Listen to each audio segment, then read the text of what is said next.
Stans, studs, and Supermans out there, we have some pretty cool stuff to go ahead and talk about pertaining to the Festival of the Cost. This go around, they're not bringing back the Haunted Forest either, which kind of stinks, but there actually is some pretty good stuff in this week's TWID, some pretty cool stuff with Festival this year, and some other stuff that I kind of want to talk about. So, let us begin. Now, I'm going to be real, I'm going to hit y'all with the freaking boom snacker right off rip. I heard you like speed. So, beginning in Season 23, they're going to be making that need for speed universal across all Sparrows. If we go ahead and pull up the screenshot from the actual TWID itself, you'll see under the Drive Responsibly Guardians. Remember, no drinking and driving. Let's be responsible, guys.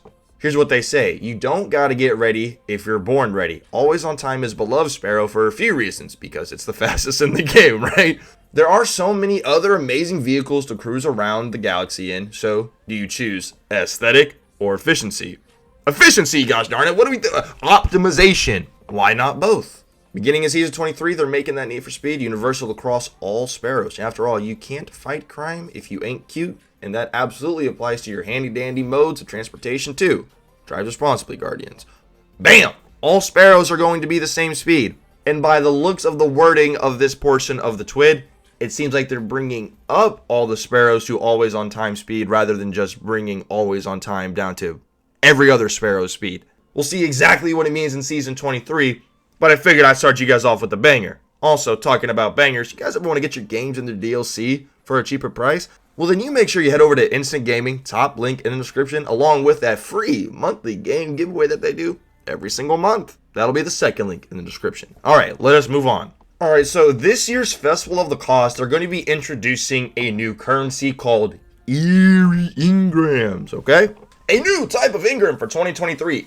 Eerie Engrams have two uses. Players can crack them open individually for some free treats, or use them as currencies for, get this, hocus focusing. The way you're going to earn these Eerie Engrams are going to be on the completion of the Haunted Sectors, and Legend Haunted Sectors will have a higher chance of dropping Eerie Engrams. That is because this year, they're going to be adding a new addition to the Festival of the Cost to make the Haunted Sectors a bit more rewarding when it comes to the experience itself and the rewards they offer. So for the first time ever, they are going to be introducing Legend Haunted Sectors so you can get even more of that festive loot.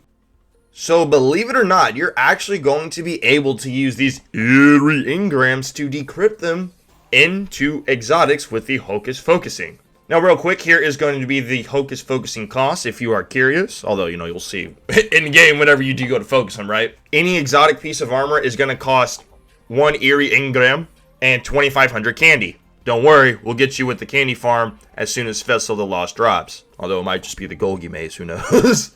Alright, special notes about the Hocus Focusing. Players must own the expansion that the exotic armor is tied to in order for it to be eligible to drop. Required expansions for each exotic armor piece are listed further below. Players will not need to have acquired the exotic armor previously for it to be eligible to drop from Hocus Focusing. Okay, that's kind of cool. This means players who are still missing exotic armor will have a chance to earn it from Hocus Focusing. Gotta love the festivities, baby. Players will only receive exotic armor for the class that they are currently playing while interacting with Hocus Focusing. That's pretty self-explanatory. Now, of course, the weapons that you're going to be able to obtain from these Eerie Engrams are Festival of the Lost weapons. This means the Horror Story Auto Rifle, the Jurassic Green Pulse Rifle, and Macabre Sniper Rifle, along with the new Heavy Cosmic Grenade Launcher. That is the new Festival of the Lost weapon for this year, and it is a Heavy Grenade Launcher. And since we're on the topic of the Cosmic Heavy Grenade Launcher, let's go ahead and throw up its perk pool and talk about it real quick. Now, of course, with every Heavy Grenade Launcher, you definitely want to get spike grenades on it. That's a given. But if we look at its actual perk pool, I'm looking mainly at two options here, okay? In the third column, the main two perks that I am looking at are Field Prep and then Clown Cartridge, okay? All the other two perks, I'll pass on that, homie. At least for PvE purposes, right? That's what we're talking about, PvE. And in the fourth column, I'm looking at really two perks again, right? That is Cascade Point and Explosive Light. Unfortunately, we already have Regnant in the game, which is a craftable Void Grenade Launcher from Season of Defiance. So I don't really know where you're going to find a true use for this. Maybe Clown Cartridge and Explosive Light. But overall, first glances at the grenade launcher, it seems good, but it doesn't seem groundbreaking, you know what I mean? Now, let me go ahead and show you what type of exotics that you can actually go ahead and find through these eerie engrams. Just don't mind me, just some scrolling about. As you can see, there is, basically every exotic that is not from Lightfall you can get through these eerie engrams. Every exotic before Lightfall drop is eligible to be obtained through these eerie engrams, which is pretty cool in case you're looking for a great armor piece. Who knows? I don't know what you need. But the point is that they're adding another way for you to go ahead and try and farm up some good exotics, decrypt some exotics, however you want to word it, even if it is only for the duration of Festival of the Cost being around. Alright, so we've gone over some pretty cool stuff. I'm about to show you guys what I think might be the highlight of this year's Festival of the Cost event, and that is the fact that they are actually, get this, adding a new memento.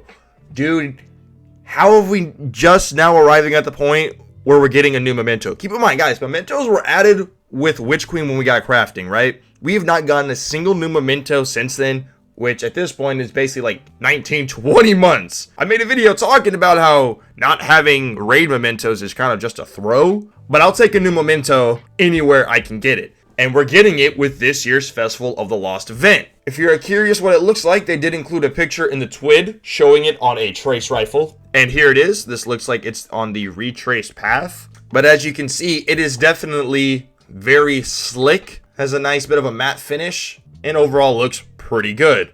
Definitely would like to have it on armor, but because it's a memento, we can't put it on armor. We can only put it on our weapons. Definitely be curious to see how it looks on some other weapons in game when we get it. But this is definitely really, really cool. And if you're wondering on how you are going to be able to acquire this new Festival of the Cost memento, it is literally just going to be a random drop that will come in the form of an eerie engram. So those eerie engrams are going to be kind of important. They also say that it won't begin immediately, but we're sure you'll triumph over any challenges that may be between you and looking snazzy as heck, or at the very least snazzy as your loadout. Overall, I'm definitely looking forward to getting this memento on some of my crafted weapons. I look forward to seeing what it looks like in game. Alright, now the last really cool thing that I want to mention from the TWAB is going to be the fact that they are honoring the crafting, as they are calling it, which is the weekend that we had the bud crafted weapons just completely dunking all over the game. Literally dousing raid bosses with shotgun grenade launchers in less than 5 seconds. But in typical Bungie fashion, they're going to be honoring this period of time with a pretty cool looking emblem. I gotta be real with you. They gave a little intro for it, but here is what the actual emblem itself looks like.